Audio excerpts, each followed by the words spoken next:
But I'll go ahead and get us started and get the meeting minutes approved. So the meeting of the February 14th, 2022 West Virginia University Faculty Senate meeting will come to order. The minutes of the January 10th Senate meeting have been distributed as a link. Did we lose Ashley? We lost Ashley. Okay, so I think we're in the process of approving the minutes. So are there any changes or additions to the minutes?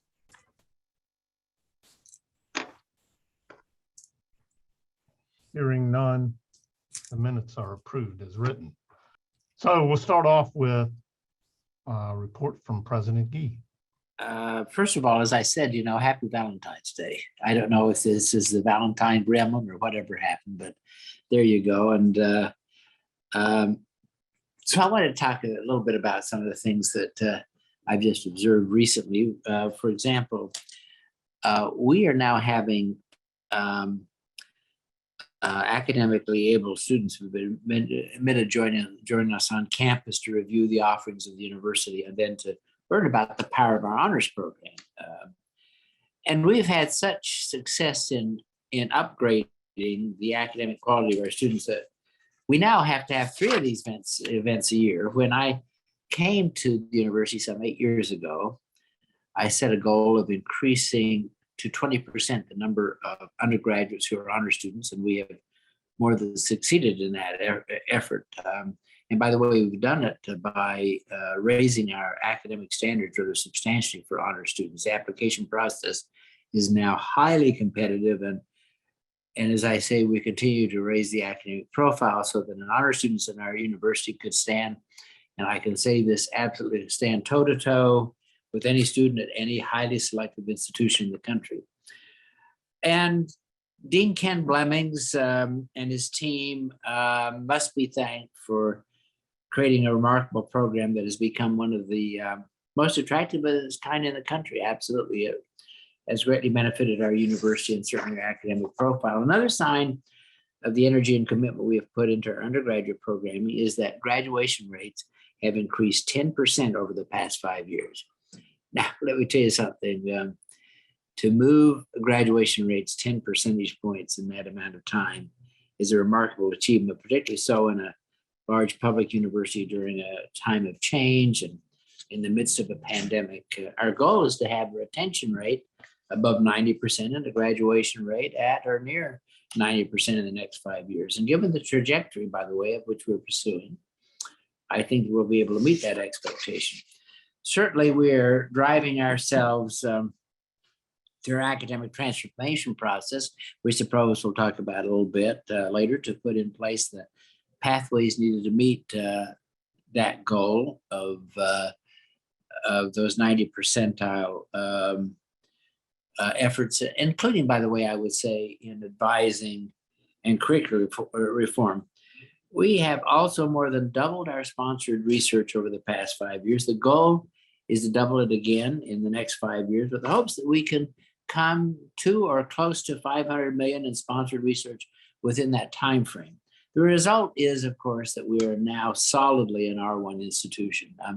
And I thank Fred King, obviously all of our colleagues in the research arena. I thank them also, but Fred King has done a remarkable job. And the good news is attributed to the fact that we have attracted a cadre of very bright people who are bringing a balanced research portfolio to the institution. In addition, we have invested heavily in our academic medical center, and I certainly want to thank Dr. Marsh and Dr. Laura Gibson for that. I might note that our academic medical center in most institutions ought to account for about 2/3 of our research portfolio, and the rest of the institution about 1/3. Until very recently, that has been almost exactly the opposite. So putting a lot of emphasis on the biomedical and the medical research area has paid off for us big time. So the bottom line is this: that of the 4,500 colleges and universities in this country, we now, of course, find ourselves among those 120 major research universities called R1, and we are climbing very quickly in that R1 category. And that is a dramatic change and dramatic opportunity for us. So I thank everyone, our faculty members, our research scientists, our faculty who teach and teach in an engaged way, who've made this academic and research excellence the heart of what we do. So saying all of that, we are in the middle of a legislative session, and I've invited my colleague Rob Alsop to speak to what we're doing legislatively, and then I know that he and I would be open to have any questions that any of you may have. So Ashley, if that's fine, we can act. If Rob can join us, then we can go back and have any questions answered, okay? There he is. Perfect. Right in front of the state capitol. Okay, can you guys hear me? We can hear you. Very good. So a 60-day legislative session. Today, I think, is day 33. So they're over half with the session. You know, the big item each year for WVU in the legislature is appropriations. The governor proposed an appropriation level about $4.7 million higher than last year. That $4.7 million is designed for a pay raise for our employees. You'll note that the governor only funds pay raises that are funded by general revenue of the state taxpayer dollars. And so since we are mostly funded by special revenue, tuition dollars and the like, we have to come up with most of the monies for pay raises. But the good news is he did propose more dollars for WVU, which is great. By all accounts, that budget will move through and pass towards the end of the session with not any discussions of any cuts. In fact, the state is anticipated to be have excess revenues of anywhere from 600 up towards closer to $1 billion in revenues this year. The legislature is also working on a funding formula bill that would set out in broad parameters things like retention, persistence, in terms of 30 credit hour, 60 credit hour, 90 credit hour thresholds, graduation rates, research, and workforce areas that we would be judged on a rolling 3-year. The specifics of the model would be left with the higher education coalition, and the bill has already passed the Senate, and it is working its way through the House of Delegates. And we do expect that the funding formula bill, as it relates to what I would consider to be a rational method for determining state appropriations for higher education, will likely pass this year. One side note on funding, the governor has proposed a 2.5% bonus for general revenue funded state employees. There is some support in the West Virginia Senate for that, but there is significant opposition in the House of Delegates to that bonus. So that's a little bit of a to be determined moving forward. As it relates to other legislation as the university, there are a couple of items. The West Virginia Senate has indicated that it wants to get rid of the soda tax. As you know, or may know, 14 million, all of that soda tax monies comes to the WVU Health Sciences Center. And so what we've indicated is that what's really important to WVU is the $14 million. And so they've agreed, at least the state Senate has agreed to dedicate insurance premium tax revenues in that amount of $14 million that would go to WVU instead of having revenues dedicated from the soda tax. I think that legislation will also move through the House of Delegates for us. We know that our Energy Institute has been heavily involved in some legislation relating to rare earth elements and other energy policy for the state. And there are a number of university experts on a number of policy issues that are involved. As it relates to legislation of concern, we continue to watch and listen for any indication that campus carry would start to move through the legislature. We have not seen or heard any indication of that. We continue to talk to committee chairs and their staff and key advocates of WVU. We have not gotten the impression that campus carry bill will run this session. You never know until we reach the 50th day of the legislative session that we can tell for sure on that piece of legislation, going forward. There is a piece of legislation that I spoke with Ashley, and I just want to touch upon that some of you may be aware of, and it's Senate Bill 498. And there are a couple of pieces of legislation. Some only affect K through 12, some affect higher education. They're either called an anti-racism bill or an anti-stereotyping bill. We've heard from several faculty, and we have additionally reviewed that legislation, and we have several concerns with that legislation. I will tell you that President Gee and other members of the WVU team met with Senator Rucker, the bill's sponsor, and raised concerns of the university. And we really tried to learn what Senator Rucker's, what problems she had identified that needed to be addressed. And the legislation, in essence, would prohibit a number of things from being taught in the classroom. And just the first item on the list, for example, is that it could not be taught that one race is superior or inferior to the other. And there are a number of items along that list. And so we indicated to Senator Rucker that, you know, at WVU, we do not indoctrinate. We believe in the First Amendment, but we also believe in challenging our students to think critically about the world we live in.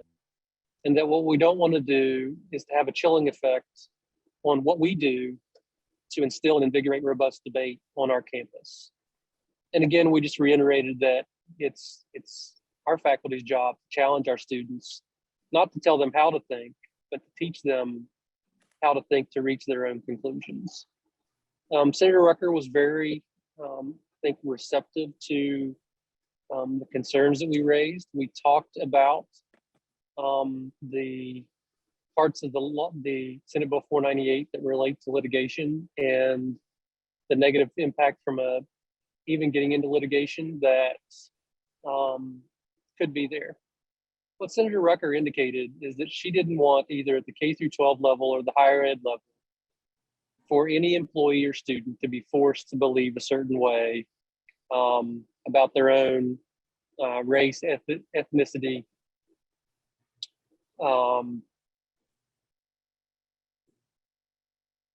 in the classroom or as a term of employment. And so we indicated that that was not what was going on at WVU, and that we didn't think that it was a problem that needed to be addressed through legislation. She said she understood our concerns, but that she had seen where that had occurred in other places. And so she's agreed to consider some of the consequences of what we have discussed with her relating to the legislation. And if she decides to try to move the bill through her committee, that she would try to incorporate changes in the legislation to address our concerns. We'll be following up with Senator Rucker to see whether she decides to run Senate Bill 498. But again, we did sit down with Senator Rucker and walk through the concerns that we do have with that legislation. Again, beyond that, every day we're watching committee agendas and legislation's introduced to see what will move through the legislature to advocate on behalf of WVU. So with that, President Gee, unless you have anything else to add, I'm happy to try to answer any questions. No, I have nothing else to add. Our team is doing a great job. And I did have a long and productive discussion with Senator Rucker, whom I know very well. And I think that she's very willing to make certain that the bill, as it comes out, is not in any way detrimental to what we're trying to do at the university. So I appreciate her willingness to talk with us. So any questions that anyone has, let's open ourselves up. Okay, Rob? Ashley? It looks like Assad had his hand raised. Please. Yes, I have a question for Rob. Is the funding model is already passed? If it is passed, is it passed as policy for HEPC or it was like a code and bill? Yeah, really good question. So the statute directs the policy commission to develop a rule that would implement the funding formula. And what it actually would do is the policy commission would develop a rule, and then they would run that model. And then based on what that model says, they would recommend to the governor and the legislature what the funding medals ought to be. And then the legislature and the governor would then have the governing question as to whether to abide by those recommendations. So it's not a specific earmark that delegates funding to the policy commission. It's a directive to the commission to come up with the particulars of the model that would recommend funding levels for ultimate consideration. Thank you. Of course. Any other questions? Joe Lupo? President Gee, in terms of this anti-stereotyping, anti-racist legislature, I mean, it's good that we're fighting to make sure that free speech, remains something that can happen at the university level. But do we see it as part of the mission of WVU to help fight for K through 12 educators so that they don't feel the chilling effect of what this kind of legislature can do for a profession that's already under a lot of scrutiny and are just getting teachers are just getting hammered regardless. This seems just like another blow to the profession. So is WVU going to also try to protect them as well?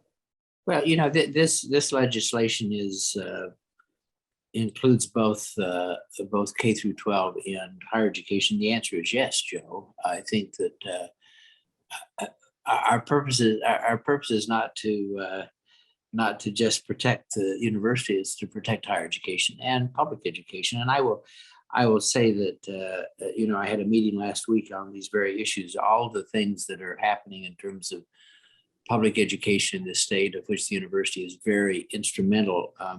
And we're doing a great deal, and we do want to be a very positive force to protect the interest of public education throughout this debate. These debates come and go, as you know. This is the year of this particular debate, and we're trying to take all the edges off so the next year, when something else comes along, at least this one is not it. It's the same way, as you know, we've fought the issue for some time, Joe, with campus carry, and we've been able to successfully fend that off, but it's in a very narrow margin.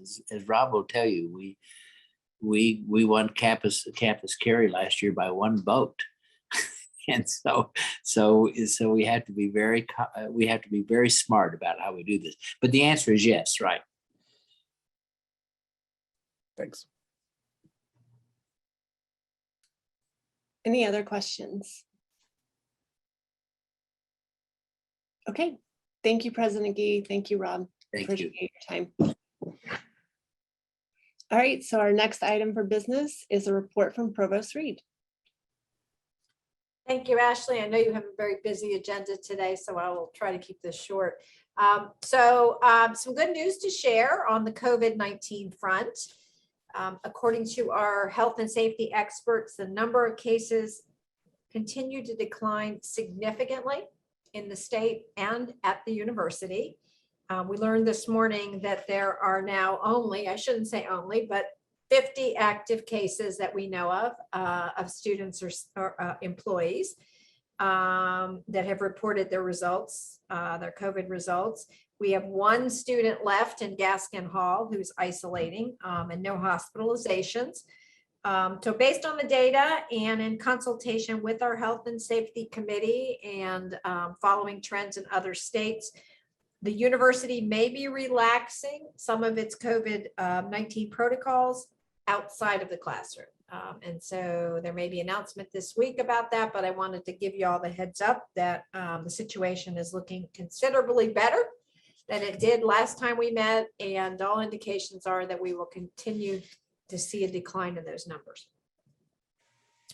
I want to talk a little bit about graduate education. There is a petition circulating among graduate students that some of you may have seen, asking the university to provide them with financial relief, including raising the minimum graduate assistant stipend, which is currently at $13,500. I will tell you that prior to this petition, this is something that my office has been grappling with for some time.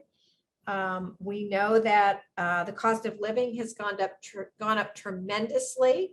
The food prices alone have gone up something like 25%. Housing in Morgantown is very expensive.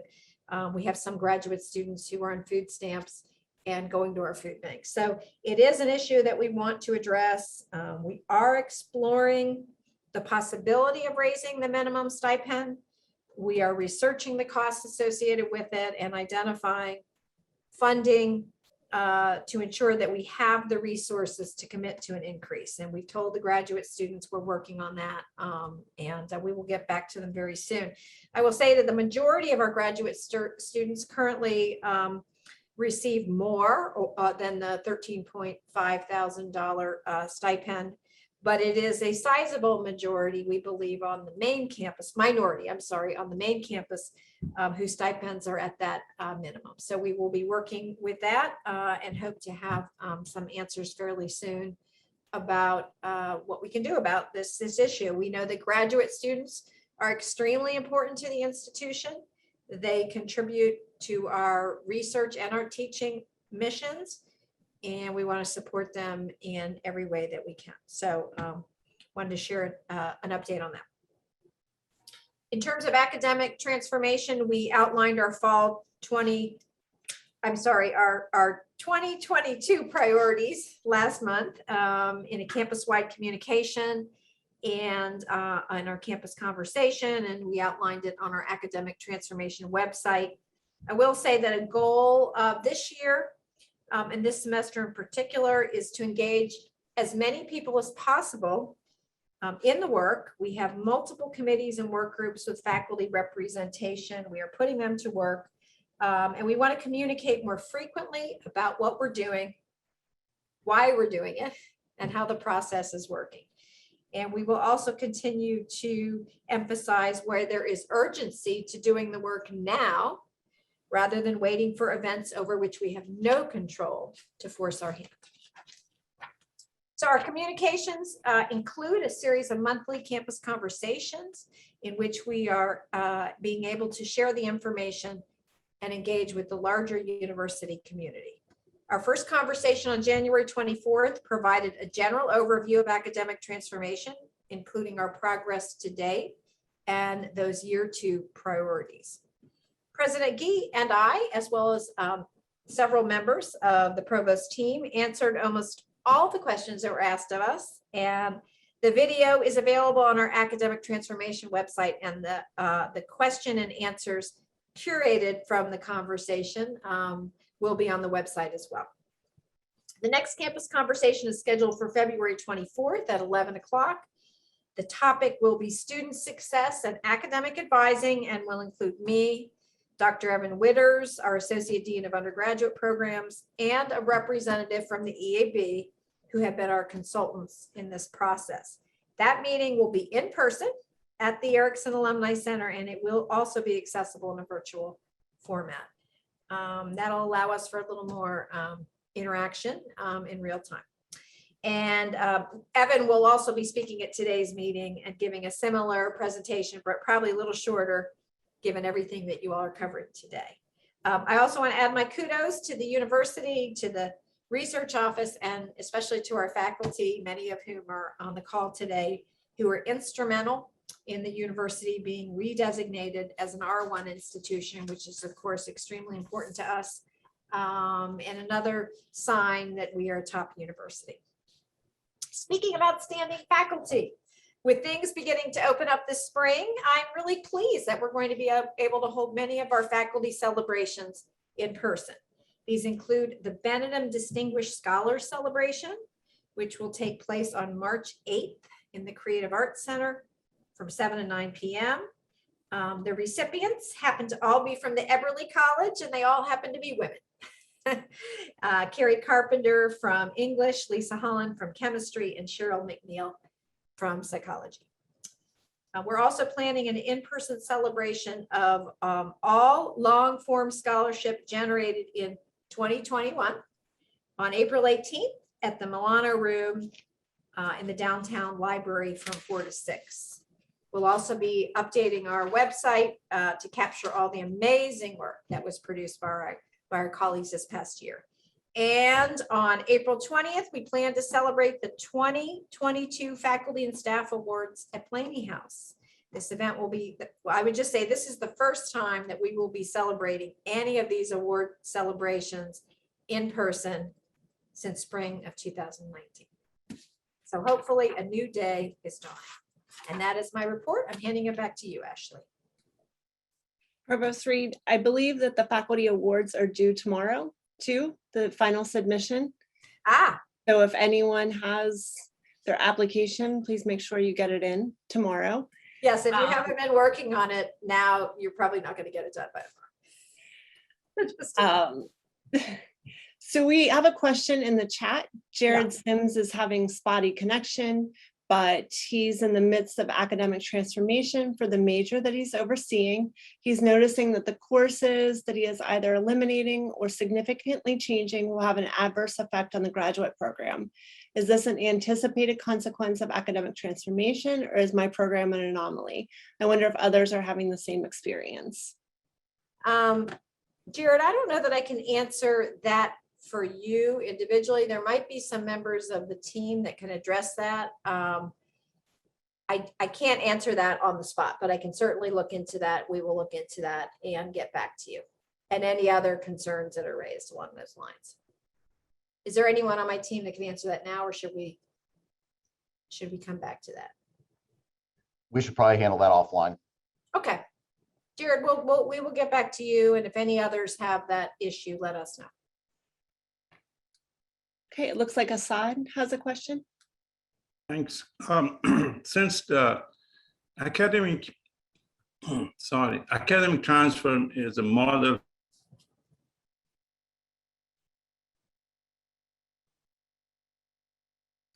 to Beckley campus. Oh, Assad, you cut out, so we weren't able to hear your question. Okay, academic transfer is a model to apply to the other campuses. My question is, what is the timeline to apply to, for instance, Beckley campus? Yeah, Assad, we don't have a specific timeline, but my sense is that we will be addressing that in the course of another year, probably beginning in the fall. That is certainly something we have empowered the presidents at both of the campuses to begin those efforts. And I know, for example, at Potomac State, they're going through a strategic priorities process that will enable them to make some decisions, but it's not, we don't necessarily think it's going to happen exactly the same way at the other campuses because you're so different. But we're providing a model, and we will be working with the presidents on what they hope to achieve on those campuses. Thank you. Yep. Okay. All right. Thank you, Provost Reid. You're welcome. All right, we're going to move on. The next section of our agenda is a few presentations for a variety of different reasons. Either they've come up in conversation, or things have been implemented, or people have had just general questions. So we do have some time limits on everyone. So I know that if you have additional questions, please make sure that you either send them to me or the person that's presenting. So Megan Light is the chair of the Academic Technology Faculty Senate Committee, and she was fielding some questions from the ITS recent rollout in particular. So we asked Bryce Knotts, the Interim Associate Vice President and Chief Information Officer, to discuss some of the ITS implementations that have happened recently. Bryce, are you able to Oh, perfect. I see you. Yep, I'm here. All right. Yeah, so actually Megan and I talked about it, and I thought one of the, maybe what we could do is actually talk about the IT governance program that we're starting up, and how then faculty can sort of a way for them to get input into decisions that we're making, into priorities that the university is setting in regard to our IT investments. I know I was talking to a few people here in the last few weeks, and that was one of the questions that I was getting is, you know, Bryce, what's our avenue for, you know, sharing input when we have issues or we have advice around some of the things that you all are considering. How do we share that input so that it gets incorporated into the decision making? And I thought maybe it would help to talk about this, since it's fairly new. We've just started it. In fact, we rebooted our governance program. We started it back in January of 2020, and then the pandemic kind of derailed us. So we restarted it in November, and we've been working to kick off 8 different domain-specific committees since then. We've done 6 now, so we have 2 more to go. But our objectives behind this governance program really are to create strategic alignment with the rest of the institution. So making sure that IT and not just ITS, but all the different IT groups at WVU, that we're working together, and we're working together with the academic, business, and research units on campus, making sure that we're all moving in the same direction. We also want to make sure that we're delivering value by helping the colleges and administrative units optimize their expenses, reduce duplicate or overlapping services where we can, and really to try and provide a concise portfolio of IT services that the campus can use. We want to make sure that we're managing the institution's risk. So I think a lot of you are aware that security and privacy rules and regulations continue to increase. They continue to get more complex, more complicated. So managing that requires a unified approach where we all have to work together. And then not just that, but also thinking about disaster recovery and continuity of operations. I think we all experienced this with the pandemic when we had to make a rapid shift to remote work, to online learning. There are probably a number of things that each one of you could think about of, you know, gee, it really would have been nice to have had this technology in place, because that would have made this transition so much easier for me. And those things require upfront planning and investment. So one of the things that we hope to do through governance is to you know, focus a little bit more on disaster recovery and business continuity. Of course, we want to manage the performance of IT and of the projects that are prioritized and approved by governance. You know, making sure that we're reporting back to those governance committees and back to the campus how we're doing, making sure that we're on time and on budget. And we also want to optimize our resources, whether they're financial resources or people resources. We want to share infrastructure and other commodity IT assets where we can, and you know, make sure that we're sharing information amongst the different IT groups on campus, really creating more sort of what I call enterprise services or services that can be used by everybody on campus, so that people can leverage those and do the good work that they need to do in their college. We created a number of key attributes or guiding principles. I won't read all of these in the sake of brevity, but I do want to point out that we've designed this to be a very inclusive process. So we have over 100 people participating in the governance program from across campus. And about actually a little over a quarter of those are from academic units. So we've set this up to be inclusive. We want to make sure that we get good stakeholder buy-in. The individuals who have agreed to participate on these various governance committees are there to help represent their different constituencies. So one of the things that I reinforced to them as we were kicking off these committees is that, that needs to be a two-way flow of information. They need to be working with all of you, their constituents, to understand your concerns, your issues, your challenges, and bring those to the respective governance committees for consideration and hopefully finding a way to address those. And then also bringing back to you and sharing with you the decisions that the committee is making, how they prioritize things, the direction that they're going. And then lastly, we want to make sure that it's a transparent process. So we're building into the charters for these committees a section on reporting to clearly state how those committees will need to report back the decisions that they make and the key priorities and goals that they're setting.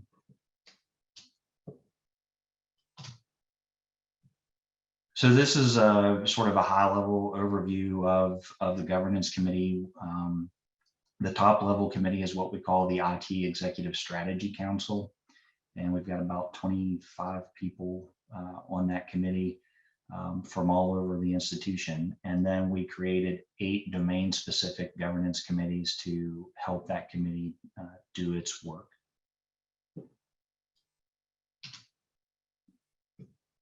So the goal of or sort of the role and responsibilities of that executive leadership group, the Executive Strategy Council, is really to provide guidance around transformation and direction, transformation and just direction for the other committees in the institution related to IT initiatives. And then make high-level decisions on budget, IT architecture, major infrastructure and network projects, and then recommendations from the governance committee. So, the different governance committees, as they're working on projects and initiatives, will have certain decision and escalation thresholds that may cause some of those recommendations or decisions to be escalated to that Executive Strategy Council. And then the domain specific committees are really a group of academic, business, or research unit membership and IT leaders or experts working together, charged with the overall life cycle of projects and initiatives within that particular domain, and particularly focused on stewardship and continual process or continual improvement of those services, and innovation in areas. Where can we innovate? Where can we prove? How can we really transform in this area? Bryce, we have about 1 more minute, and I want to make sure that we leave a few minutes for everyone to ask questions too. So just a 1 minute warning. Yep, thanks, Ashley. So I think this was the last slide here before the question slide anyway. So these are the chairs and the vice chairs for those 8 domain specific committees. And I just want to point out here again how we've partnered IT people with the folks from the different academic, business, and research units on these committees. And that leaves us to questions. Any questions for Bryce? Ralph, I do see your hand. Thank you. My question is, how exactly are faculty to have input into these processes? As a background, I've had at least 3 issues come up that have caused disruptions in my work because of IT security issues that I was not made aware of before they happened. Not to mention the fact of how many times I dual authenticate every day. So I'm curious as to how the faculty or the faculty senate can have more input. I appreciate the need for very careful security measures, but I'd also like to see some balance with getting the work of the university done. Sure, I appreciate that, and I'm not sure of your specific issues, but I apologize if those happened without any prior warning. We do try and communicate that if it's a change we're making. But more specifically, Megan Light is on the Academic Technology Governance Committee. So she's chairing the Faculty Senate Academic Technology Committee, and we added her to the Governance Committee. There are a number of deans on the Executive Strategy Council. So Dean Dunaway, Dean Martinelli, and Dean Coben. And then we have some additional deans that are on some of the other committees, and some assistant or associate deans and various other people from academic departments. We're working on getting a website up that will have more about our governance program. And on that website, we will post the membership of the different committees, so you can go there and see who would be a good representative. And then you are always welcome to shoot me an email, and if you have an issue or concern as well. So I don't, Ralph, did I answer your question? Not exactly. So you mentioned a lot of people, but I don't know those people. So, I'm out here at Health Sciences. And like I said, a couple of these things have been surprises to me when I've gone and done what I thought was the right thing, that I found out that all this has changed and we have to do something different now. The IT support staff have been very friendly and very helpful, but it would have been helpful to know some of those things ahead of time before they occurred. I've actually asked, okay, is there a faculty Senate committee that advises on these decisions? And I haven't really found that there is. Yeah, it might depend. It might, and I know, Ashley squeezed me in here, so I don't want to take up too much of the time. Maybe you and I could have a conversation offline if that's okay. I'll reach out to you and we can have a conversation and see what we can figure out. Bryce, would they email you directly? Would Ralph be able to just email you directly? Yep. Excellent. Absolutely. Okay, Parviz, did you have a question? And that'll be our last question for Bryce. Yeah, I want to echo Ralph. I mean, I think there's a big disconnect between the central IT and all these local ITs.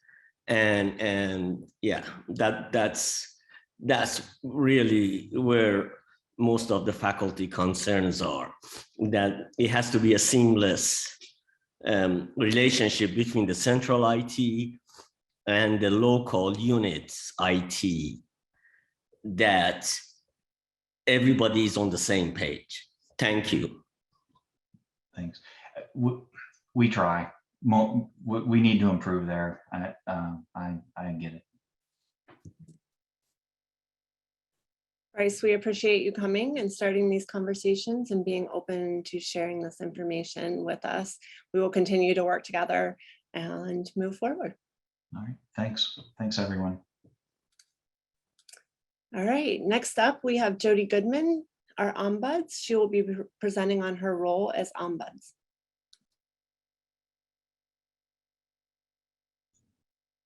Hi, everyone. Can you see my slides?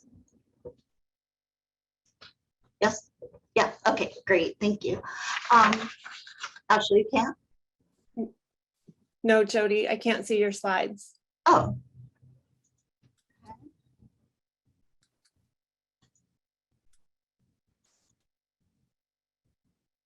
Now, can you?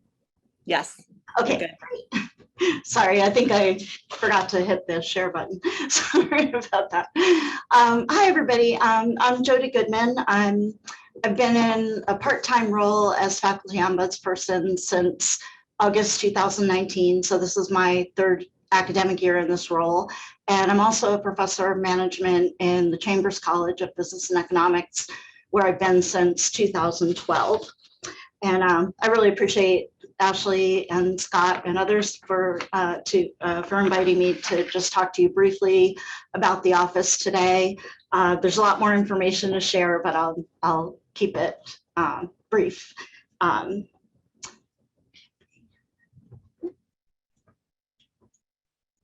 All right, so all organizations have conflict, as I'm sure we all know, and the Faculty Ombuds Office serves as a confidential, impartial, independent, and informal resource for faculty members who would like assistance with managing and resolving workplace conflicts and concerns.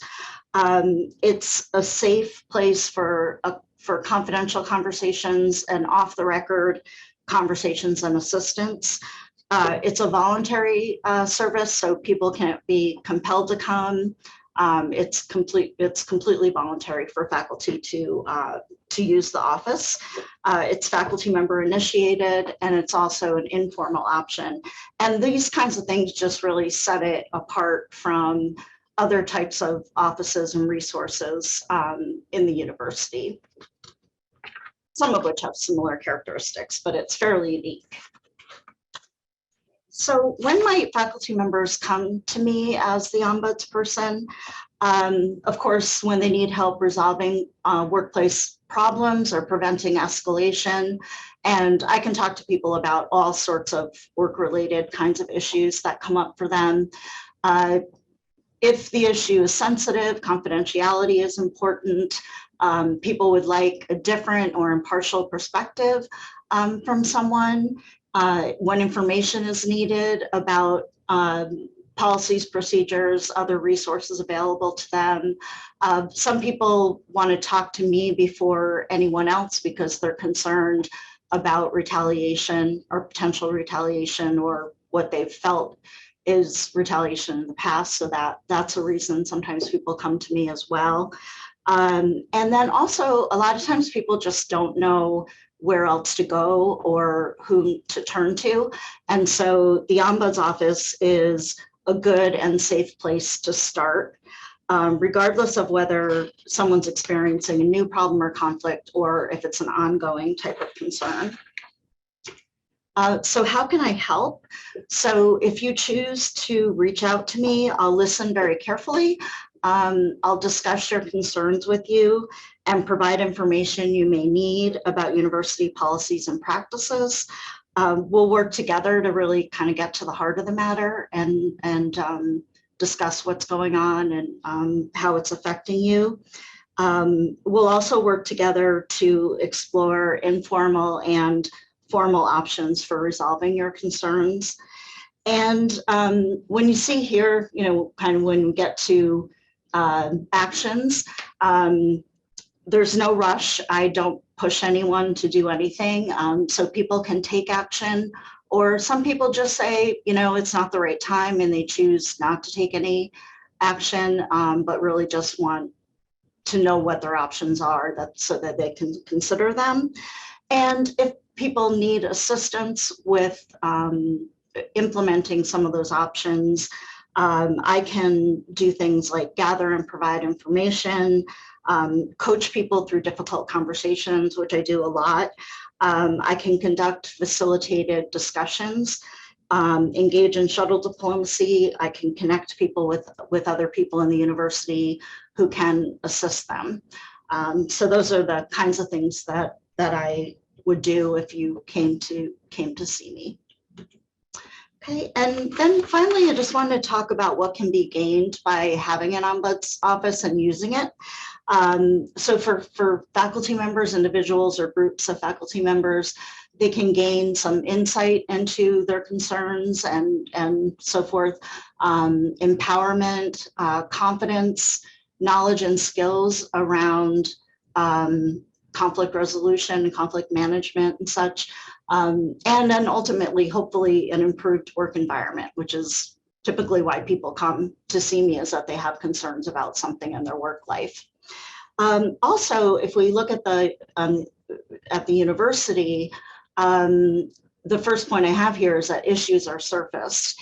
And this, of course, is voluntary. So there are people who will come to an ombudsperson and choose then to surface their issues. And so that's a way for the university leadership to become aware of issues. Of course, I'm a confidential resource, so I'm not surfacing individual people's issues unless they would like me to. But it has been found actually that when people use confidential resources, they have a tendency to be more likely to surface issues than if they don't go to someone like an ombudsperson first. Also, ombudspeople track and report on trends, patterns, and concerns on campus. I write an annual report, and those reports actually for the last 2 years are on my website, so anyone is free to look at them. I use aggregated data, confidentiality is maintained, and nobody can be identified in those reports, but these reports provide information, knowledge about policy gaps, practices, patterns, all sorts of things like that. And then this information and issues being surfaced can help the organization be better able to take advantage of opportunities or identify opportunities for improvement and then take advantage and implement some things. And I wanted to kind of look at the cross section here too. So this is supposed to be kind of a win-win kind of process.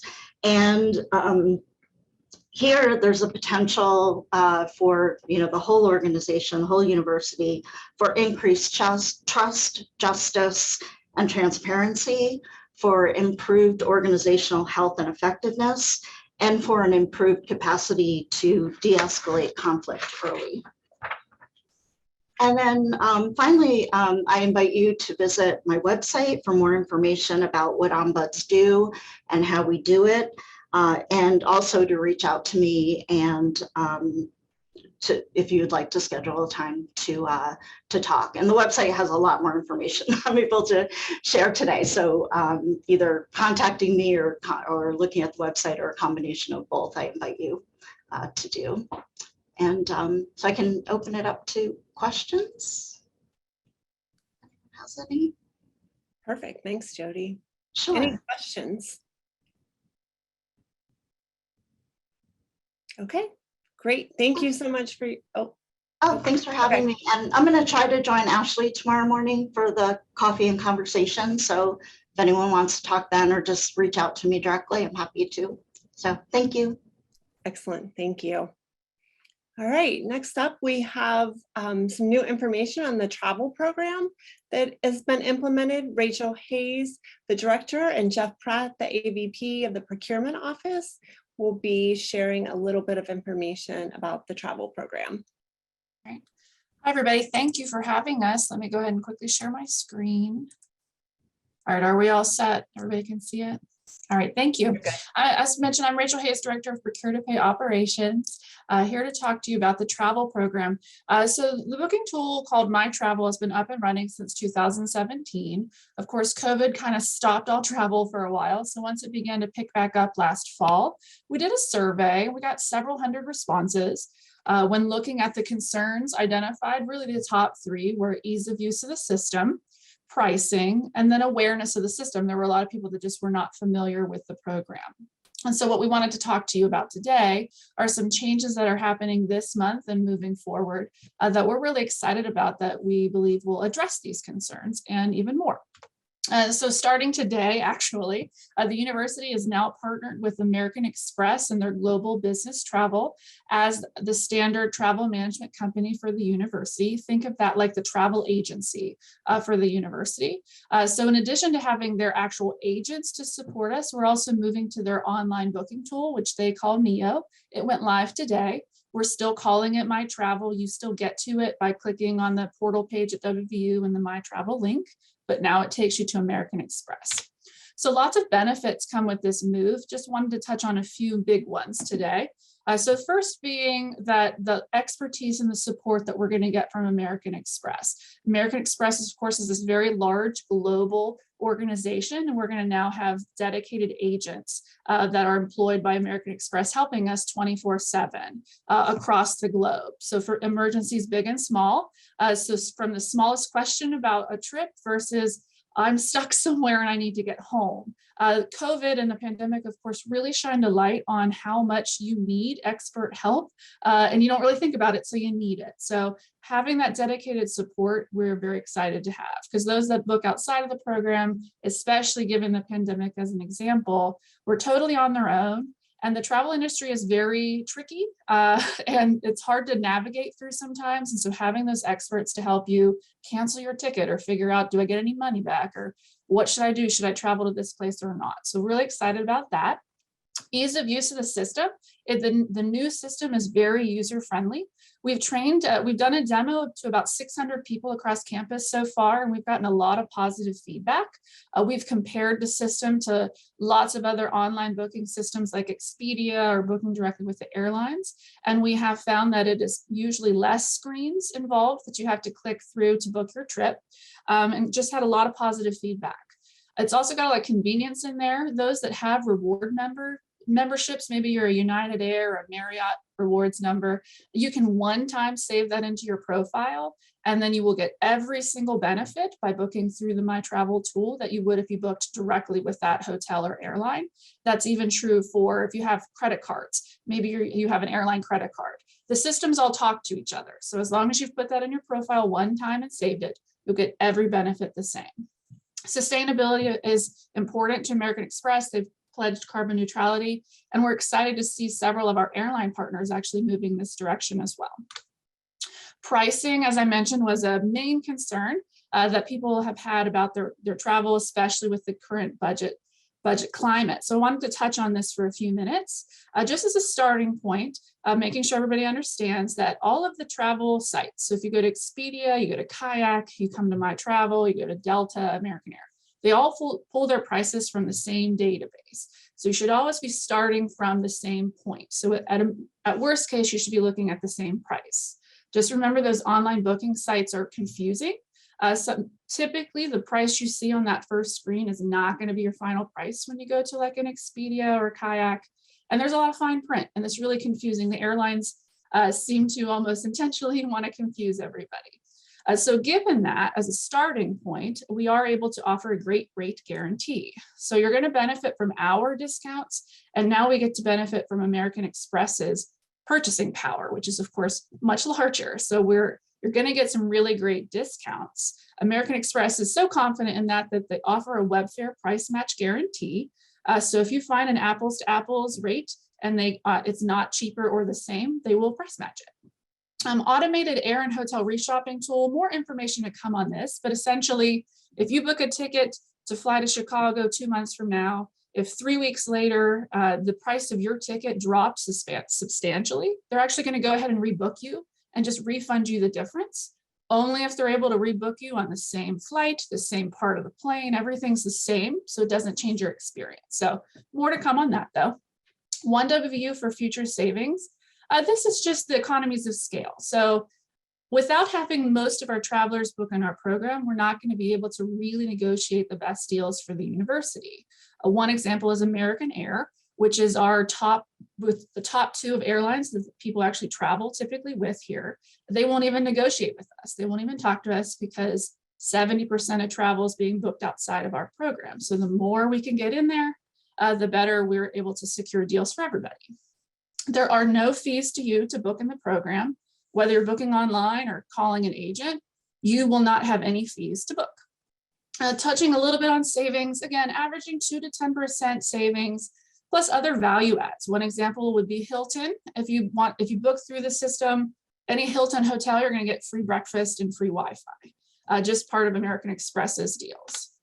We do have multiple airlines that we do have deals with, Southwest, United, and Delta. You're looking at a range between 2 to 10%. It's all dependent on what kind of flight it is, where your seat is, all of And the Morgantown Airport, we're going to have a lot more information to come with this. Southern Air is the airline out of that airport, and they're really expanding their options and how many flights they're offering. And so there's lots of info to come on that. Last thing on the pricing, we did do some secret shopping. We took 25 flights based off of the destinations that our travelers have gone to the most over the last several years. I promise we didn't cherry pick these. We just picked the destinations and looked to make sure we had a wide variety of coverage of the 4 major airlines. On average, we saw 4% savings. Of the 25 trips, 22 of the times, my travel was cheaper than Expedia and the airlines. 3 times they were the same. If you look here, United, 18%, 12%, 20%, versus American 0.1%, right? So that's what we're talking about here, that on average, you're going to see savings. The more we can get people to book within the tool instead of outside, the more we'll be able to even expand those savings. Past airlines, of course, we do have that long-standing relationship with Enterprise and National. We were able to secure the same great daily rates, and the insurance is included. They do waive that one-way drop-off fee to and from the Pittsburgh airport. And we've recently secured nightly rates at several hotels throughout Morgantown, just as an option for if you have guests coming in that need to book, candidates, speakers, students. So more information on our website to come on that, typically about $109 to $130. Frequently asked questions. I talked about the rewards program. There is an app, really simple to sign up. If you don't want to book online, you can call or email or even chat with an American Express agent 24/7. You can book the system for personal travel. There's a little hyperlink called vacation travel. This is a common question about conference rates. You're going somewhere and they have a code, or the event page needs you to book directly with them. You could certainly book outside of the system to do that. If it's just as simple as a code, you could use an American Express agent and they can make sure the hotel has that for you. You can set any employee up as your travel arranger to book on your behalf. It's kind of like your delegate. Really simple to do that as well. And then lastly, personal guests with me on the trip. That's a common one, right? So conferences often are in nice places so that you'll want to go, and you might want to bring a guest with you, and that's allowable as long as you separate out those costs. And there's lots of ways to do that. What I would recommend is you just work directly with American Express. They'll make sure you're all together and just split out the cost. One thing I should have touched on the pricing and in general, one more thing that comes up a lot is in the old version of My Travel, we kind of limited some of the choices that you might see: first class, basic economy. What we did this time was leave it wide open. So you're going to see that great rate and you're going to be able to choose from any available option. So you'll be able to see if like first class is not necessarily in compliance, but we're not going to stop you from booking. That's when you could choose to maybe use personal funds if you wanted to fly first class to Chicago, for an example. Lastly, we wanted to touch on the Travel Board of Governors rule. And so currently it says strongly encouraged the use of the system. What we would like to do is to move to update that rule to require the use of the travel program, effective proposed date of August 1st. Of course, there will be allowable exceptions, right? So there's always exceptions, and the travel manual would lay some of that out. What we're thinking for those exceptions would be from an airfare perspective. If you're able to find that cheaper rate, American Express can't price match you, then that would be an exception. Lodging, of course, that travel, if you're booking directly with your event, or sometimes there just might not be a logical or appropriate option. You're going to a really small town and those hotels might not be listed in a big system like that. And then lastly, car rental, if you book directly with the car rental agency, that'd be allowable as well. So with that, I just talked a lot real fast. We have been doing a lot of demos. We have another demo tomorrow where I actually show the system. We'll also post that demo to our website. So I encourage everybody to visit that if you have questions or reach out to me directly. I'd love to come and talk to your department or your college to do a demo as well. So love to open up for feedback or questions.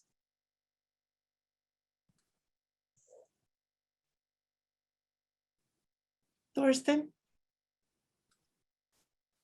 Thank you very much for that demo. That looks really great. My comment would be, I would really be against the requirement, because when the system is as good as you say, everybody wants to use it, right? And I guess we're in a free market economy, and when we have travel funds with our or grants and so on, and I don't want to use it, I don't feel I should be forced to use it. But if it really has all these benefits over time, I might be convinced otherwise and want to use it, and then I get all these great benefits, right? So thank you very much. Sure, thank you. So Rachel, we have a question in the chat. I couldn't add a bag to my flight today, so I assume we have to do that separately at the airport. The mobile app with the Amex GBT also isn't smooth to get logged into. It made me create a second username today to create an account, and it wouldn't authenticate with our Outlook email. Okay, yeah, great question. So of course, day one, we logged in, we had a few little things with the authentication. So that should be resolved now, though. It should just be single sign-on. So if anybody runs into that issue, please reach out to us, because it shouldn't make you create any second information like that. It should just be truly your WVU login information. And Megan, I'll get back to you about the bags for the flights as well. Parviz and then Eloise. Thank you for your presentation. So I don't know if you, how long you've been around, but it used to be a national travel. Yeah, okay, so you know, okay. I do, yeah, I wasn't there for that, but I am aware of yeah, okay, thank you for, yeah, okay. So with national travel, we used to just call and they, you know, and now with this American Express, how it's gonna work?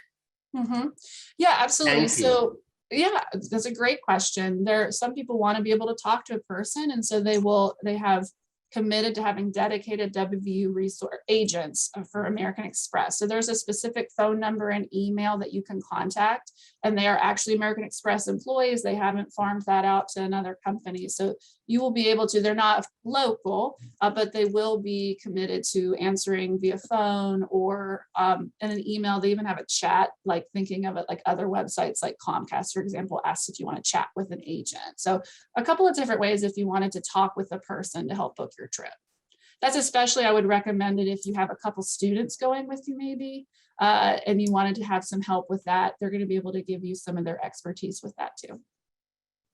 Thank you. Thank you. Eloise. Rachel, thank you. That sounds exciting.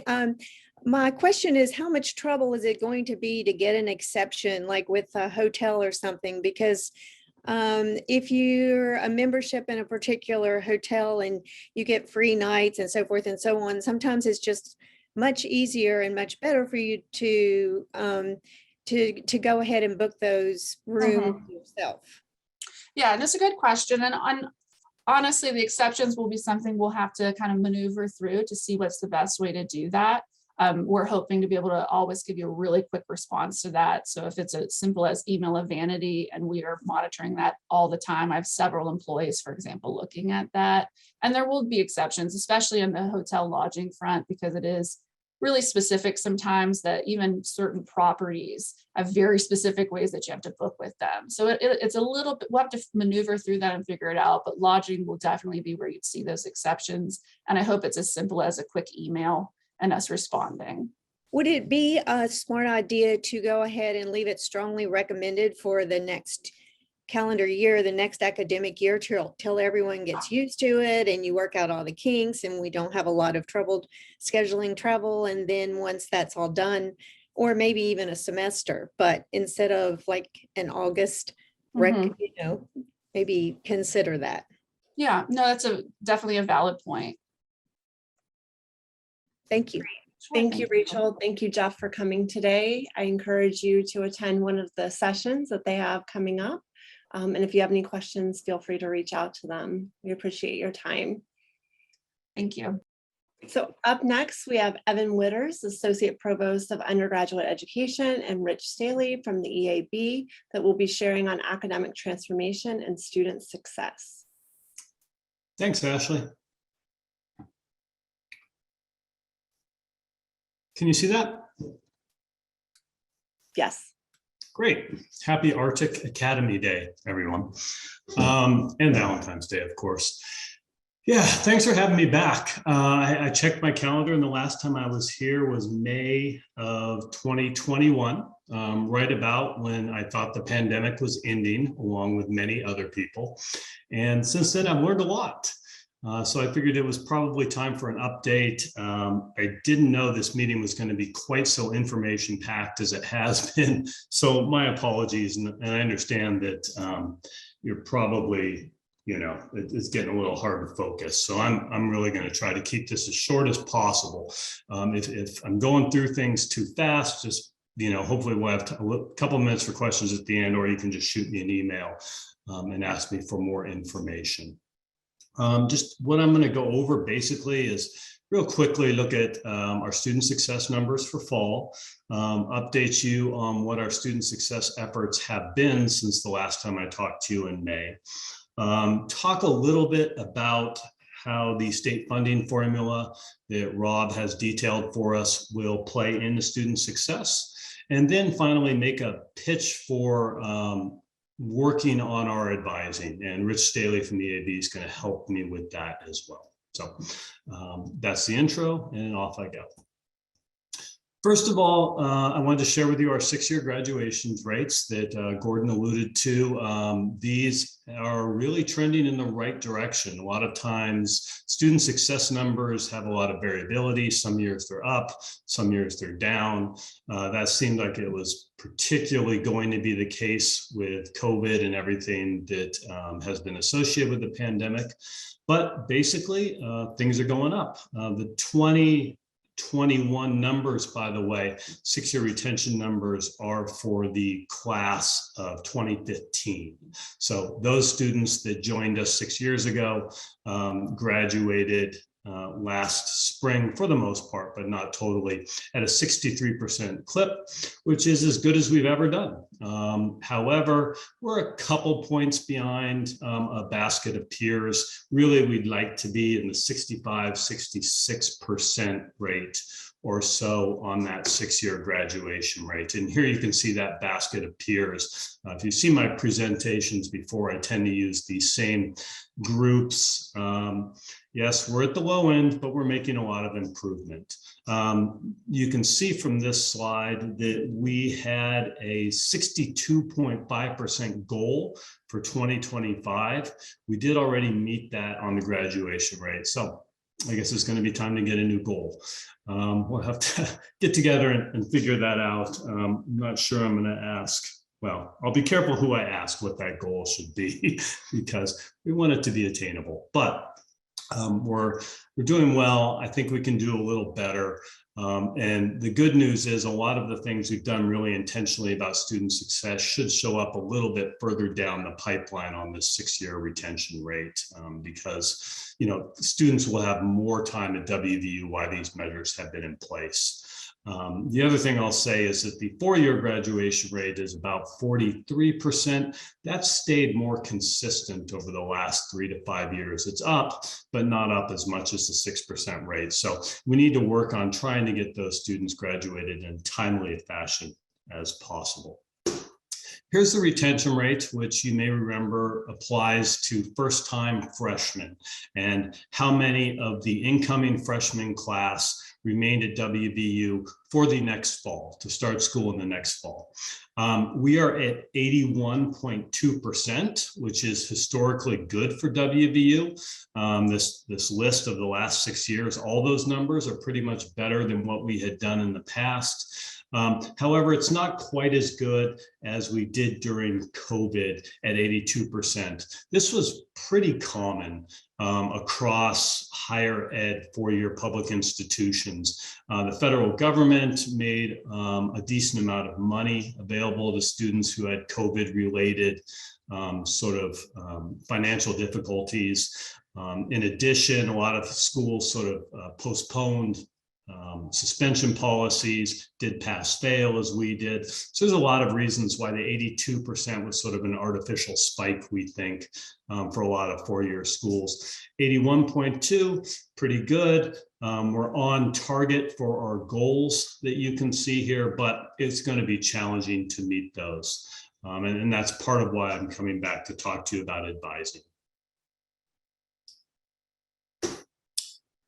Here's that same basket of peers. This is last year's retention number. The reporting data isn't in yet for this year. our retention rate of 81.2 is this year, not last year. But you can see where the schools were last year as well.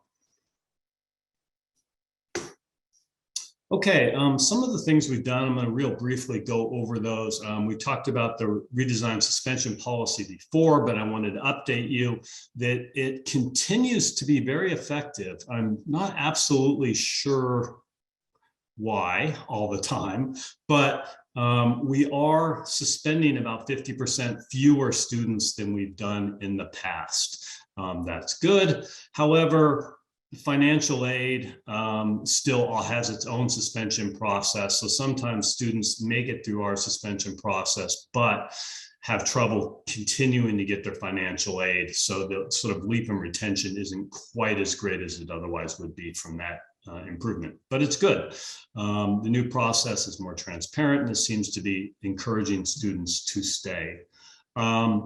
Retention in some majors was improved by really what we did was get rid of almost all the pre-majors.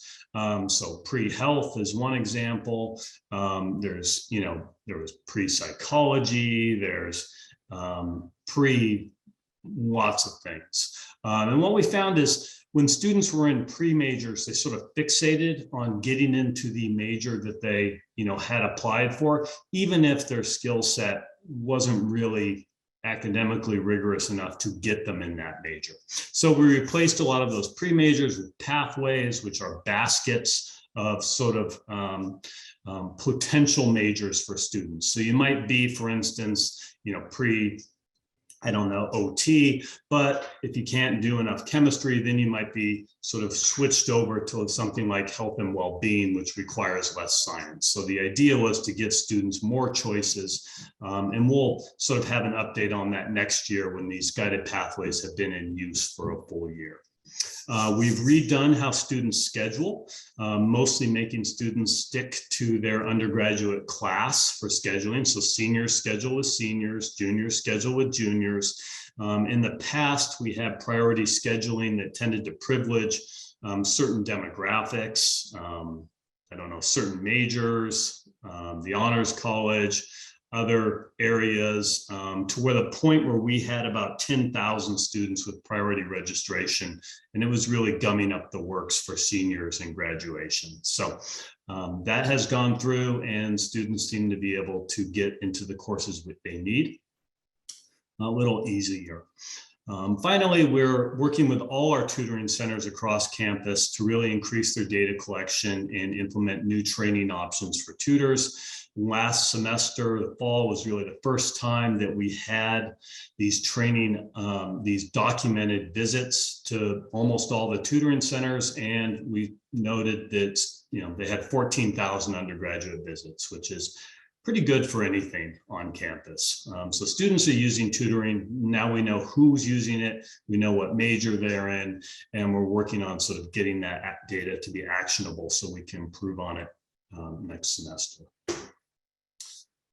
So all those different, success measures attacked these type of things: probation, academic demands, course scheduling. But the one we haven't really gotten to attack yet is the advising. Both Pell eligible and URM students, along with other students, indicated that advising was challenging for them.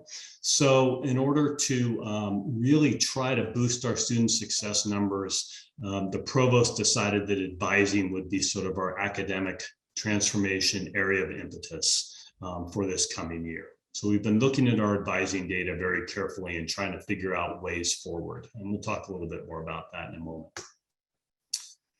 How does the state funding formula that is moving quickly towards completion play into this? Well, 77% of that sort of discretionary money is predicated on undergraduate student success. And these are some of the metrics that were in the last sort of version of the funding formula.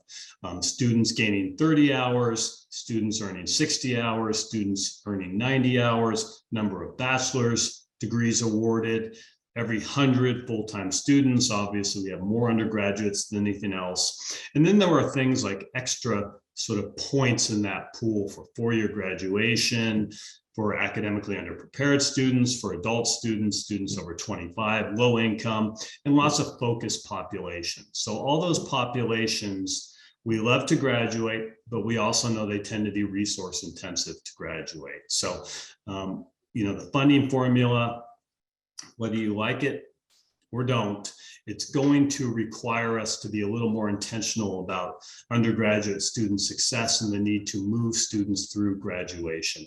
Four-year graduation in particular is going to take some tweaking. The other thing I'll mention about the funding formula is it's not comparing us to other schools in West Virginia. The way the funding formula is set up, at least currently, is every year we are compared to our past metrics. So they're going to take our 81% retention rate and whatever it was over the last 3 years, and then each year will be judged against that retention rate. So in order to gain additional funds, we have to improve. All right, we can't just take money from another school that's doing more poorly than we are. So this metric of constant improvement is really going to drive us to make some choices about how we support student success if we don't want to see our retention rates fall a little bit and that pool of money decrease instead of increase. So why advising? We're picking advising because advisors interact with every undergraduate student, usually a number of times a semester. When you have 20,000 students, it's difficult to have sort of policies that touch all of them, but advising does. It's high touch and it's high impact. The counter to that is advising requires a lot of advisors. So it can also be expensive if you don't look at it the right way. If we just say we have this issue where our retention rate's a little lower than we like, or our graduation's a little lower than we like, we can't really just throw advisors at the problem. We have to be very intentional. We have to talk to the advisors. We have to see sort of where the difficulties are with students, what's causing students not retain, and then target those areas for investment. So, as we talk about transforming advising, we have to keep in mind that it's growing more complicated every year. It's more closely tied to financial aid. It's more closely tied to student success than ever before. Also, the student and parent expectations of their advisors have evolved. They're asking questions about mental health. They're asking financial questions. These are questions that really require sort of rigorous training for advisors to know how to answer them, or at least guide students to the resources we have on campus. And then finally, our vision is to transition to a more proactive, data-intensive approach to advising. And this would mean, rather than an advisor being in their office waiting for the 3 or 4 times a semester when students come and see them, we're sort of feeding advisors data, and advisors reach out to students based on that data. Oh, we saw that you haven't gone to your University 191 4 times in a row. Can we have an advisor reach out to that student and see if they can get a meeting and interact with them? Obviously, that kind of proactive approach can be effective, but our advisors are already working really hard, just carrying the caseloads they have. So how can we sort of help manage the caseload and still become more proactive and intentional about the way we use data to inform our advising? And that's it. Did I make it? Close. There goes my timer. So I was pretty close, Ashley. Rich Staley from EAB is going to provide some a little bit more information on what advising looks like at WVU and nationally. So I'll hand the screen over to him. And thank you, everybody. We couldn't make these strides forward without all of your participation. You're the ones talking to the students every day. Great. Hopefully everyone can see my screen okay. And hi, everyone. Thanks for having me just for a couple minutes. So I'll try to keep it pretty short, because I think, as Evan mentioned and shared kind of a lot of the details of the work But basically about 9 months ago, I had a chance to come in with folks from EAB and do a diagnostic around advising. So we had a chance to sit down with staff, sit down with students, run 20+ process mapping sessions covering about 50+ staff and students, just to understand what does advising look like at WVU. This is on top of really the last, I'd call a decade, kind of working together on the Navigate and technology side, of which I've had a chance to come to campus multiple times for that work, just to kind of connect the dots between the processes, the structure, the tech, all those kind of elements. And so I had a chance to do that across 6 major areas that you'll see on the screen. This is just a few slides from a larger presentation we did, but just wanted to highlight a couple of those top items. Really the top one, even as you'll see it on the bottom of this page, was around their final recommendation for advising, in that we do recommend that WVU explores adding additional professional advisors, but also looks at how we standardize that advising across WVU. And I'll explain a little bit more of that in the next couple of slides. But really that was the top line recommendation, and something that Evan and the team I know have been focused on and thinking about, of what does that look like as part of your academic transformation work. So if I look at the next slide briefly, if you, for those who are less familiar, right, if we're operating in our different colleges, if you look across campus just for our undergrad, there are really 9 different areas of advising. And what's interesting is each of those areas does have a very consistent advising process, whether it's professional advisors, faculty advisors, some combination of them. But as you can see on this page, just from the visual and just the colors alone, it's different across the colleges. And so everyone has kind of a different setup of how we've been approaching advising and what that experience really looks like for the student. In addition, if you just walk around campus today and you try to understand what are those units, you'll see there's 6 different names for what advising is across our campus, across those 9 different distinct kind of areas, ranging from class advising to advising center to just the office or the department or the Office of Student Services. And so the model is, well, again, consistent across colleges, it's different across the colleges, and we're often looking at what's that student experience look like. As you think about then advising has gone through a major transformation this last decade. There was a point when folks could point to advising and say, oh, it's heavily on course selection and registration. The reality is that's not been the case for the last decade, as it's evolved into so much more, as we think about financial, as we think about career, registration, performance, but then just student success in general. And so see just a few of those areas highlighted by WVU advisors of the type of work that's ongoing. And so much of it is dependent on policies, procedures, things that are constantly changing and evolving. And so it's one of those areas where the more repetitions you can do, the more likely you are to provide that best support and success for the students. In addition, then there's just other responsibilities, those as assigned ad hoc kind of areas that do differ across the colleges as well for the type of work that advisors are doing. And so what we know, and again, this is just a short kind of piece of the overall presentation where we looked at all those kind of different areas, the details of how we're assigning students, how we're working with students, et cetera. What we find is that we want to focus on that student experience, and we know students are switching between colleges. And as it exists today, we were noticing there's, again, different people, different assignments, different roles, different approaches, different advice, different availability, depending on who's staffed for that advising, and that can be a challenge. And it's not from a lack of effort, as Evan was saying. Folks really care about students, they're passionate about that work and want to help students be successful, but it's a challenging experience for those students to undertake it, and it frankly can be challenging for our staff and our faculty who are leading that effort for advising as well. I think we pulled some of the nice quotes that we heard from a group, but it was pretty consistent from staff, student, and faculty of there's an opportunity here. We can do something different. We think we should invest more in advising. We think there are ways to have the role of faculty work alongside the professional advisors in a way that really helps support our students and their success. And so what we left, and if I leave on the final slide, we left with some kind of pillars of a recommendation here for the work that we recommended for WVU. And we put a few different models that we would consider and some kind of implications of them. But at the core, these were the 7 areas that we said we would have to have in any WV advising model for the success we believe you all can have as a result. And so the first was, head of university advising. So we can be focused on quality, we can focus on standardization. And I think I saw a comment in the chat, establishing clear, wide definitions on what is advising versus mentoring. We believe faculty have an incredible role in student success, focusing on that mentoring, focusing on that coaching, focusing on that support and helping the student be academically successful. which is different than some of the day-to-day kind of academic advising elements and student success elements that need to take place to ensure the student stays on path for those graduation rates, as Evan was showing. We need to make sure we account for your budget model and thinking about the autonomy of the different colleges and how that ultimately should factor into how we're running the different advising units.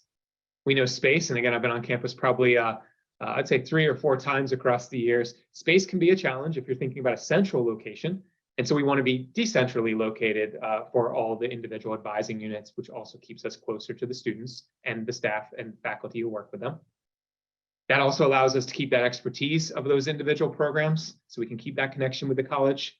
And then we definitely want to make sure we're investing in more professional advisors. Some areas are mostly professional, others are a hybrid or mainly faculty. We'd want to invest in that, but with knowledge that we need to make sure we're focused on standardization with the advising as well. I've seen too many models where we've added advisors and they kind of just get morphed into the world and you don't see that impact you're looking for. But then we've seen numerous examples where academic advisors coming in really make a very meaningful difference in graduation rates and retention rates because they thought about how they would implement those advisors and how we could ensure they were kind of getting the maximum impact for your investment.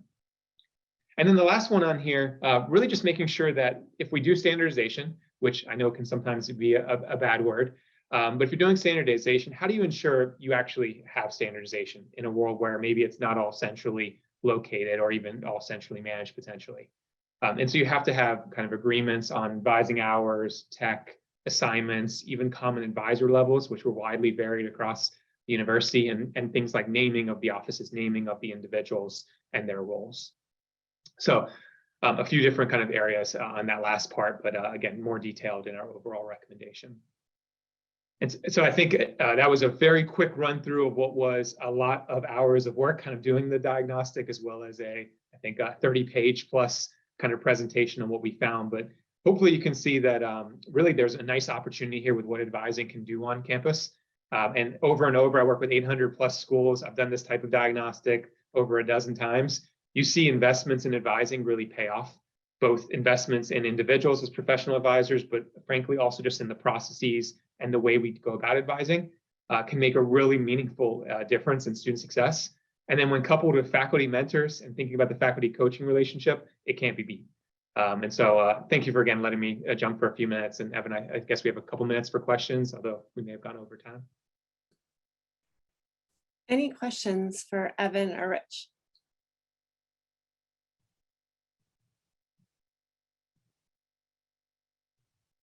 Okay. Thank you both for coming and sharing. All right, so next up is my report. I'm going to go super fast through this and really just highlight the fact that you're going to be receiving several ballots in the upcoming weeks. In particular, you're going to have a final senator ballot that's coming up. You're also going to be receiving a call for Senate committees that will go out tomorrow. And then finally, if you're interested in the chair-elect position, please reach out for additional information and we can have a chat about that. Otherwise, I had a couple of dates and links in the email that I sent out in regards to service opportunities and coffee and conversation that we are going to be having tomorrow. So we will move on to curriculum. Robin Hissom, I saw you pop on. Great, thank you. Yeah, sorry I have an extended list again today as well. So the first thing I'd like to say, we have a couple of changes to Annex 2. So can we start with Annex 2 and the course changes so I can get those across? Faculty members and faculty senators have asked that prerequisites for Econ 571 and also for Stat 211 be modified. And we, as a committee, as the curriculum committee, we had no issue with that. And so those are going to be modified where the prereqs for Econ 571 are not going to, there's not going to be any prereqs. So that multiple people can take that out of the Chambers College. And then also for Stat 211, Potomac State wanted to make their prereqs align with what Morgantown and WVU Tech are both doing. So if we can start with voting on Annex 2 with those two changes, I would appreciate that. Any questions for Robin for Annex 2 with the modifications? Okay, all those in favor of approving Annex 2, or yes, Annex 2 with the modifications, please raise your hand.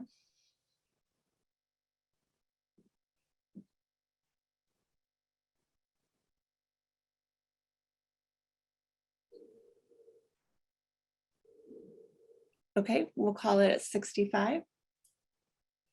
Please lower your hands.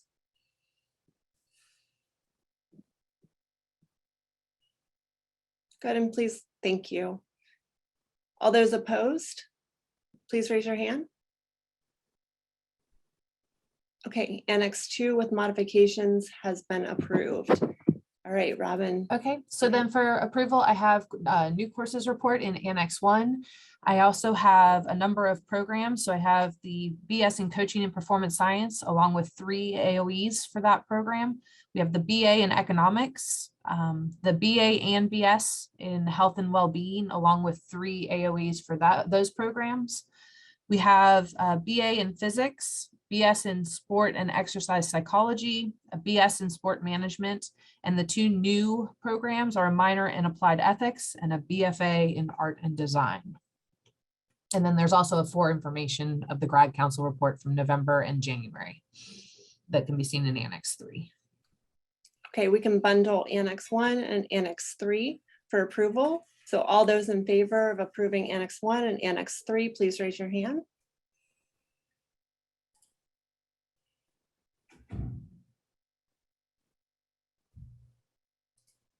Okay, we'll call it at 64. Please lower your hand.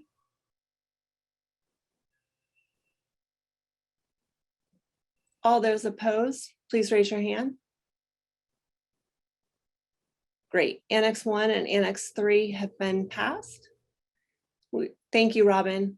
I appreciate it. Yep, thank you. All right, we have no report from our JEFCO committee. We will move on to hear from the TACO committee. Marina Galvez Peralta. I see you. There you are. Hi, everybody. Good afternoon. I will be very quick. So basically, just a reminder, an email went out last week about the mid-course evaluation.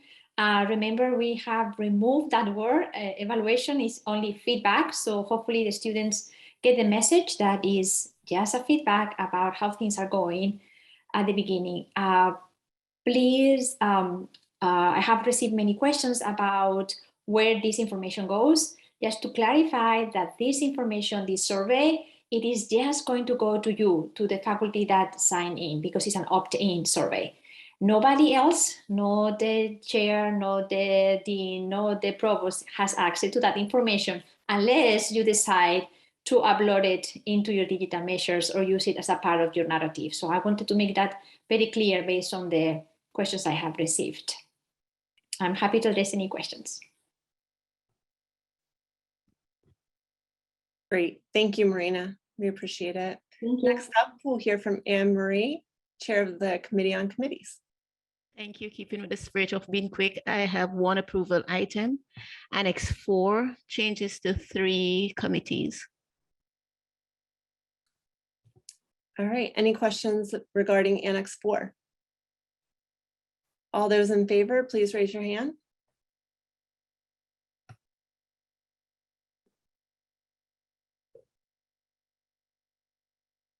Excellent, we'll call it at 65. Please lower your hand.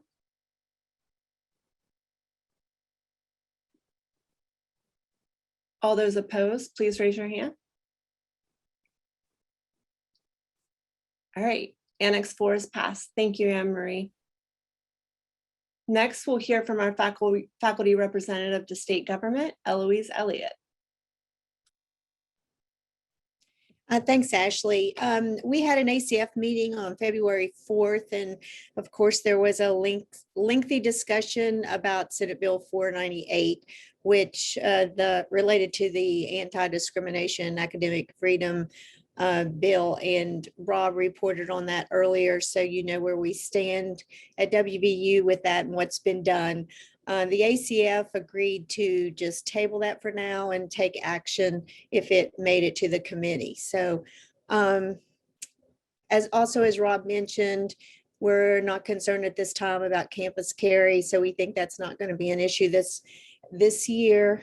We had some discussions about unrelated issues, unrelated legislative issues. One of those was about the closure of Ohio Valley University, and HEPC confirmed that students from OVC can be admitted to any state institution without transcripts.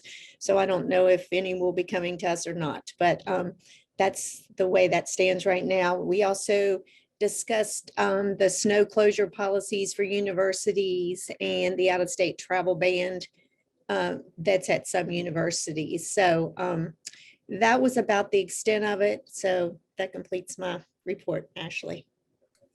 Thank you, Eloise. Any questions for Eloise? Great. Next, we'll hear from our Board of Governors rep, Stan Heilman.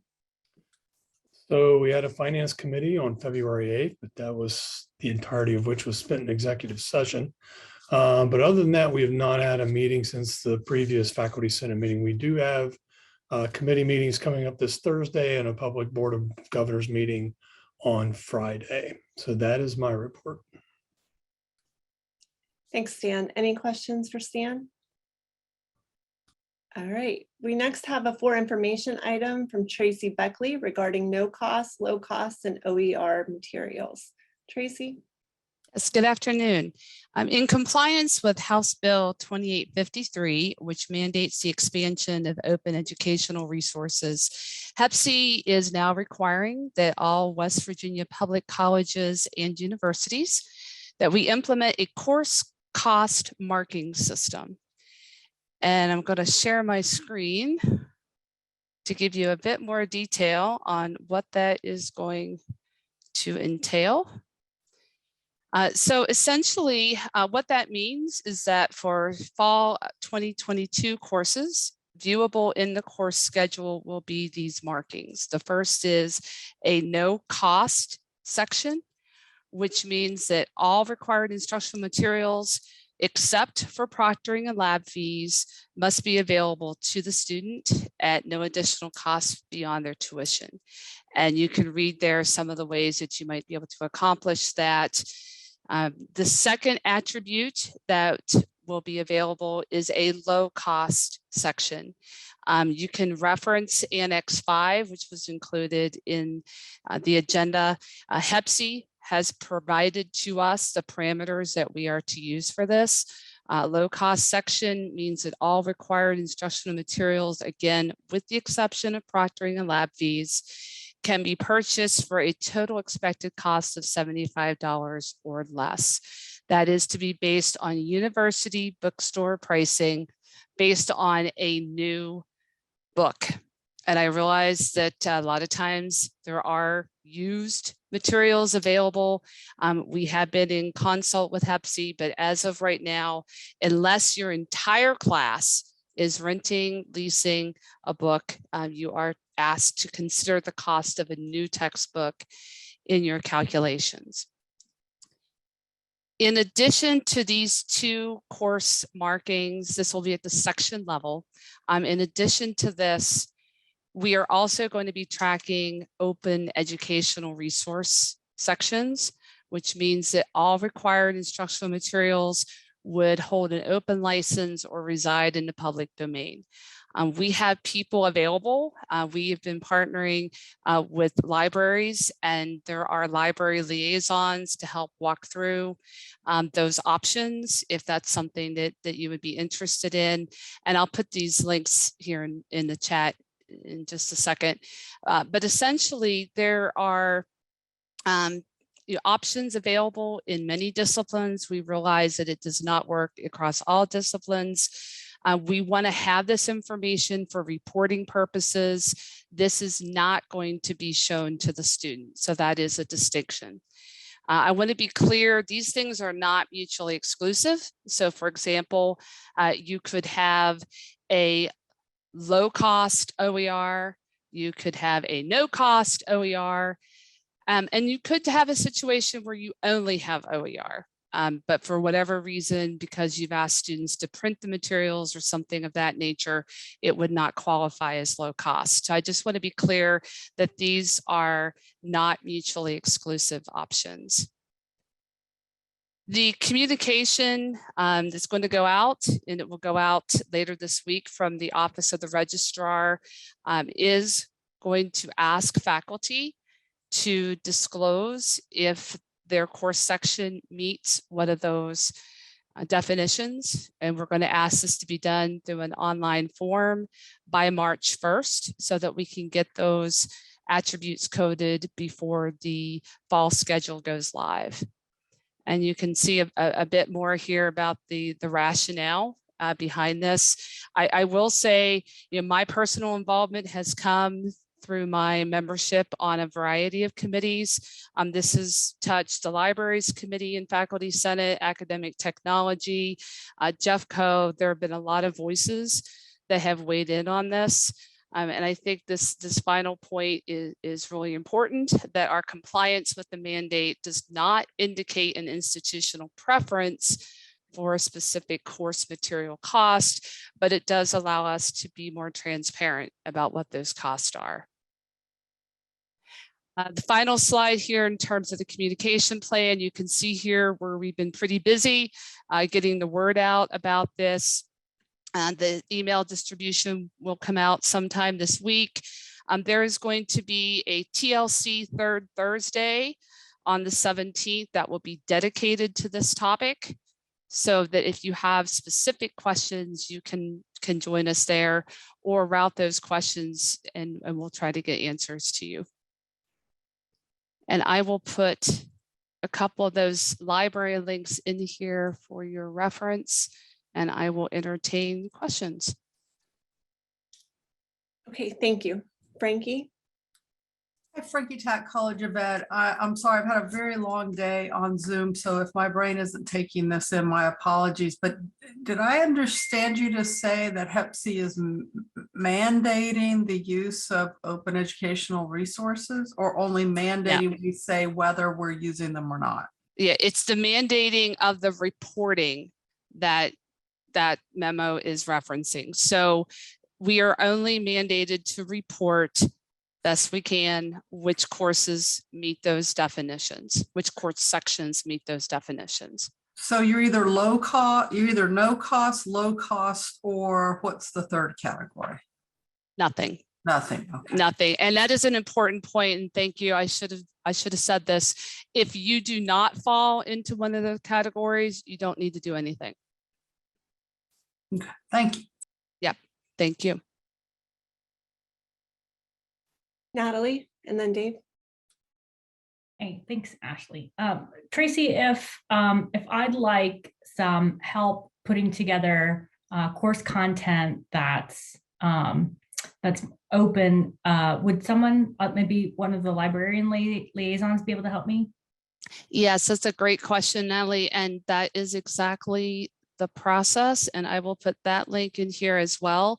There are library liaisons available that can help locate those resources. We also have instructional designers from the TLC that are available in terms of course design changes that you might want to make as a result of that. Thanks. Thank you. Dave Hauser. Yeah, Tracy, just a quick question. Some faculty members, and certainly not me, sometimes run a little bit late and don't actually know what course materials they're going to use until much past the March 1st deadline that you got there. What would you suggest those folks, certainly not me, do in this case? So we will make that link available longer term. And I believe it's going to be on the OUR website. So you could disclose later as you get closer to the date. Another issue that has come up, Dave, is what happens if an instructor change is made after the initial disclosure. And we are going to need to work with scheduling on those logistics. But yeah, we realize that not everything is set in stone. In fact, I was already told that the moment I got the file to use to load the Qualtrics form, that things were changing. And we realized that. Thanks for asking for a friend, Dave. Thor, you're next. Tracy, thank you so much. And I guess my question will fall in a similar category. like right now, I use a textbook that is free for the students in the library as an ebook, and that's totally fine for them to use. But I don't know how long that will be available, if that might change. Would I be required to check that regularly, or is that like, if by the deadline it's freely available through the library, I can assume it checks the box? I would say go ahead and disclose it as of the time that you're offering the course. This is going to be a semester by semester disclosure because it is at the section level. So I would say as long as you're being compliant as of that section being offered, that you would be okay. And ebook is fine, right? Like that? Yeah. Yeah, okay. Yeah. And things that, yeah, anything that would be on reserves, things of that nature would count. Thank you. Frankie, and then we have 2 questions in the chat, and then we'll finish up for this one. Thank you, Frankie Tack, again, College of Ed. Tracy, you said that HEPC is thinking about eventually tying funding to this in some way. Can you say more about that? I did not specifically address funding. Evan, I think that might have been in your presentation. I don't honestly know a lot about that particular connection, but I know that that's been considered. So if I could just give one little small piece of thought, I mean, obviously there's something happening here. And so when you talk about moving from standard materials to other materials, you're talking about course redesign. And so if the university gets behind this as a major initiative, there's going to have to be some consideration for the time it takes to redesign courses and what may or may not be available in open educational resources. Yeah, absolutely. We're part of the OER committee, and we certainly recognize that changing your course instructional materials, that has an impact on your course. And we have people that can assist with that to a certain extent. There's also questions about ancillary materials. In some cases, they're available. In some cases, they're not. I guess, Frankie, just as my brain is going here, what's left of it today, you mentioned funding. I want to be really clear that I answered that correctly. So when you were talking about funding, were you talking about the funding model that Evan was referencing? Or are you talking about funding in terms of grants to help support the OER adoption? I just want to be clear on what exactly you were thinking when you said funding. I was talking about the former. Formula. Okay. Yeah. Yeah, I personally have not seen that specifically noted yet, but it very well could be on someone's radar. I don't know. Yeah, Tracy, there's no connection yet between, although they're both HEPC initiatives, there's no connection between the OER and course sort of pricing initiative and the funding formula at this time, and there may not be. But the one thing, that Tracy said, and I just reiterate, is this is not an intent by us to tell you what resources to use. If you want to mark your course as a low cost or OER course, we would love to have you do that. If you don't want to participate in the process, we understand. If it makes you uncomfortable, if you feel like you're being pressured, that's not our intent either. We're required by the legislature to report on what we know. And so while we'd love to have everyone think about cost, we understand that there's a lot of really good reasons why people choose the books and other resources they do other than cost. So, I think Tracy's done a good job saying this, but it's not about us picking your resources for you. It's just giving us a chance to label courses that fit these criteria. Tracy, we have a couple things in the chat. Yeah. So you go ahead. I'll let you read them. No, I think the first one's more of a statement. My class requires a textbook, but the students who buy textbooks are less than 10%. So not sure how much this will help. How does the classification apply to courses that require one textbook for more than one course in a sequence? For example, math 153, 154, etc. Yeah, we are actually still trying to get the answer to that one. In full disclosure, basically the way that I have been advising people thus far is that if it is listed on your section syllabus as a required textbook, count it in your cost. If anything, that probably means we would be under-reporting initially. And that is pretty much where we've landed at this point until we get any further clarification. But that is definitely on the list. Tracy, do we think that HEPC is interested equally in this issue for both undergrad and graduate?